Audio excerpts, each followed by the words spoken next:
Who was your favorite teacher growing up? I mean, just the act of remembering almost creates a sacred moment. For me, mine was Mr. Cornelius Lee Barker. I didn't even know I was going to like him, let alone him be my favorite teacher, as evidenced by the fact that I cried when I found out he was going to be my teacher. See, my oldest sister had had him before me, and I knew he had a reputation for working the snot out of his students. And now it was my turn. Turns out, he was all right. He would turn spelling word reviews into music sessions while we cadenced out beats on our desk. He would call out a word like dance, and we'd be like, D-A-N-C-E, dance. Oh, it was so much fun. And he would do a daily groom check, and he would give us a toothbrush and a comb if we needed it. And he would do all of that while preserving our dignity. I remember the first time I turned in an assignment that got returned to me, not because the content was wrong, but because it didn't reflect my personality. Who we were mattered. And some of the greatest things that I learned from him was that success comes from hard work and faith. See, he wasn't just concerned about our ability to multiply fractions or write an eloquent essay. He was concerned about our life. And he's part of the reason why I became a leader and why I became a mental health counselor and an educator. In the early parts of my career, I learned that the health and well-being of the adults who were serving kids was just as important as the adults themselves and the kids themselves. Man, it was incredible to learn that and to do that work with the people in the community. And then, out of nowhere, my school administrators started saying to me, you know, you make a great principal one day. I was like, who signs up for that? Like, which kid in school, when you ask, what do you want to be when you grow up, raises their hand and says, I want to be a principal. Yeah. But something about those conversations were making a demand on who I was. And I had to answer that call because teaching really is a calling. And what I discovered as a principal was that I wasn't just making a difference in the lives of the students, but I was making an even greater difference in the lives of the adults who were serving the kids that I loved. It was like those teachers were Jedi and I was becoming their Yoda. But like Jedi, teachers face lots of challenges. And there was nothing more deeply concerning to me than watching kids try to navigate the loss of their teachers who were walking out or leaving education altogether because their teachers had nothing left to give. Like they were experiencing burnout and leaving the children they loved. I was trying to wrap my mind around this, and I came across a statistic from the National Education Association that says 90% of teachers say feeling burnout is a serious problem. 90%. But I too was becoming a casualty of the profession because I was trying to live up to this mythical super teacher who was giving their all at the expense of themselves. Like I was the one arriving early before everyone and leaving late well after dark. The work, it was consuming my evenings and my weekends, the teachers and the students and the community and their parents and the work. It was relentless. And I couldn't turn it off because there were young lives and people depending on me to get it right. I remember the moment I was sitting at my desk crying because I hadn't prioritized my own health and well-being. I was having migraine headaches for the first time in my life and taking over-the-counter medicines instead of going to the doctor. I was struggling to hang on. My staff and my family, they were concerned about me, and they demanded that I go to the doctors. And that day in my doctor's office, he walks in and he says, "I don't even know how you walked in here with your blood pressure over 200. That was scary and alarming because I was not well. And I was losing hope that I could make the impact I wanted to make. Like, what do you do when the most hopeful among us is losing their hope? After this reality check with my family and my doctor, I decided I needed to reinvest in my own health and well-being. And I knew this because as a father of 4 sons, I knew I needed to be present for them as their father and not absence as a result of the work as my educator. And this investment, it was more than self-care. This was self-protection. This was self-preservation. And if I was going to make this investment work, I knew I had to create space in my life for it. I needed to set some boundaries. And so when we hear the word boundaries, we think of saying no to things. But a yes to the important things in our lives is a no to other competing things. And a yes to yourself, that is setting a boundary worth setting. And so as I thought about these boundaries, it was like, how am I going to have time to do this? Right? As educators, we go, I don't have time for nothing else. Like, we get 24 hours a day, and we got to do something with those 24 hours. And so I had to make a decision to reallocate that time back to myself. I had to set a boundary on my time. Now, here's what's interesting about boundaries. Because boundaries don't really restrict us.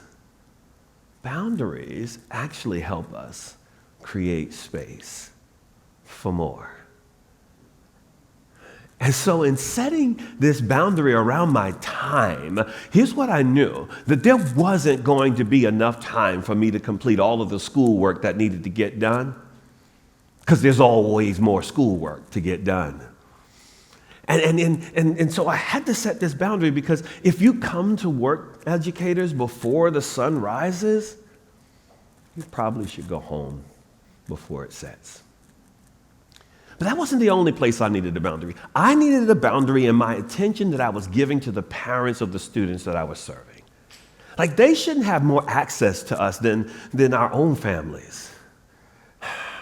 And listen, we'll never be able to make up the time that we didn't spend with our families or with our interests or with our own health. And so I had to set an expectation that I don't work after a certain time in the afternoon or evening, because I don't work 24/7. And then I had to work to maintain that boundary. But probably the most impactful boundary I had to set was on my lifestyle. For so many of us, we go and we make a yearly checkup with our doctors, and that checkup is just about our bodies. But we should make yearly checkups on our heads and our hearts. Because for so many, we ignore the check engine lights of our heads and our hearts, and we end up broke down on the side of the road of life because we didn't say yes to our own mental and emotional health. So now I had these boundaries, and I had this space for something, and if you don't fill that space with something, somebody else is going to fill that space for you. So I chose movement. As children, we had the greatest experience and the greatest relationship with movement. So much so that our parents would say, hey, go sit down somewhere, because we were always up moving around. And so I knew that this was an opportunity for me to rekindle that relationship with movement. Man, and so exercise became such an important part of my daily routine And my wife knew that when I was younger, I enjoyed riding a bike. So she got me this bike, and it was a game changer. I mean, I started riding about 100 miles a month on this bike. Oh, and then I invited my community in to hold me accountable by sharing my progress with them. And this rekindling, it just reminded me that movement is the body's love language. And I was feeling the love. So, the good educator in me was trying to make sense of why movement mattered so much. And so I run across this report from the Trauma Research Foundation that says the more movement we have in our lives, the better we're able to deal with the stressors in our lives. Oh, man. And as educators, if we want a more resilient life, then we need movement, because movement helps us address the neurological and the physiological responses to stress. It says to our bodies, we're okay in here. We're safe. Man, and this really was so incredible. And I knew that some of my greatest moments at school was when I made recess an opportunity to move and get reset, as opposed to just an opportunity to watch the students play. As educators, when we move with our students, we demonstrate and model for them what it means to use movement as an effective means of building and maintaining a resilient life. Kids aren't the only ones that need movement. And this confirmed to me that when we make a commitment to this investment, we can increase our ability to bounce back from our work as educators, and it makes us even more available to do the things we love. Mm-hmm. And this was important because I wanted this for other educators. What I recognized is that it wasn't happening. And so I decided to grow my life coaching business because teachers weren't making this investment. And I wanted to help them. And when we make, as educators, this investment in ourselves, and we do it with greater regularity, we can build resilience. Now, the demands of teaching aren't going away. We know this. And so as educators, we have to make the adjustment in ourselves so that we can keep answering this call with joy. Now, when you hear this, right, and you say, some teachers are showing up to work out of love for their students and out of responsibility, and that's great. I mean, we need teachers to show up like that. But what if more educators started experiencing the joy and fulfillment of this noble profession with greater stamina? And when we hear that, sometimes people will say, well, that seems a little selfish. There's a saying that says self-care is not selfish. And one way to think about being selfish is to only meet your wants and needs at the expense of others. But might I offer another way of thinking about selfishness? Selfishness could also be only meeting the wants and needs of others at the expense of yourselves. And so after nearly 30 years of working with educators and supporting them, what I have found is this. When teachers make their own health and well-being the priority, they can experience greater joy, fulfillment, and stamina in their work. As educators, we can build resilience, and we can ensure the sustainability of our careers. So if you want to build a more resilient educator life, here's my challenge to you. Find a boundary. Whether you find it in your time or in your attention or in your lifestyle, just pick one and put it into practice. Like, what if you just said yes to yourself and you created space for you to live more fully into this profession that has the greatest impact on the world?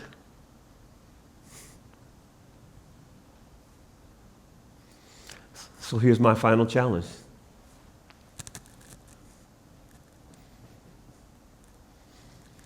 Treat your life like it belongs to someone you love.